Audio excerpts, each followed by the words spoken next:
ఛాతి నెపమున సూతసుతున కిందు నిలవరహత లేదందువా. ఎంత మాట ఎంత మాట. ఇది క్షాత్ర పరీక్షయే గాని క్షత్రియ పరీక్ష కాదే. కాదు కాకూడదు, ఇది కుల పరీక్షయేనందువా.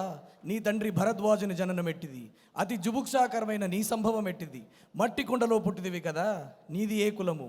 ఇంత ఏలా అశ్వత్పితామగుడు కురుకుల వృధుడైన ఈ శాంతనువుడు శివసముద్రుల భార్యకు గంగాగర్భమున జనించలేదా. మది ఇతనిదే కులము.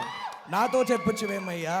మన వంశమునకు మూల పురుషుడైన వశిష్ఠుడు దేవవేశియగు ఈ ఊర్వశీ పుత్రుడు కాదా. అతడు పంచమజాతి కన్య అయిన అరుంధతి ఎందు శక్తిని, ఆ శక్తి చాండాలంగనెందు పరాశరుని, ఆ పరాశరుడు పల్లెపడిచేగు మత్స్యగంధి ఎందు మా తాత వ్యాసుని, ఆ వ్యాసుడు విధవరాండ్రైన మా పితామహి అంబికతో మా తండ్రిని, పెను పితామహి అంబాలికతో మా పినతండ్రి పాండురాజును, మా ఇంటి దాసితో ధర్మ నిర్మాణచరుడిని మీచే కీర్తింపబడుతున్న ఈ విదురదేవుని కనలేదా. క్షేత్ర బీజ ప్రాధాన్యములతో శంకరమైన మా కురువంశము ఏనాడో కులహీనమైనది కాగా నేడు కులము కులము అని వ్యర్థవాదం ఎందులకు. Thank you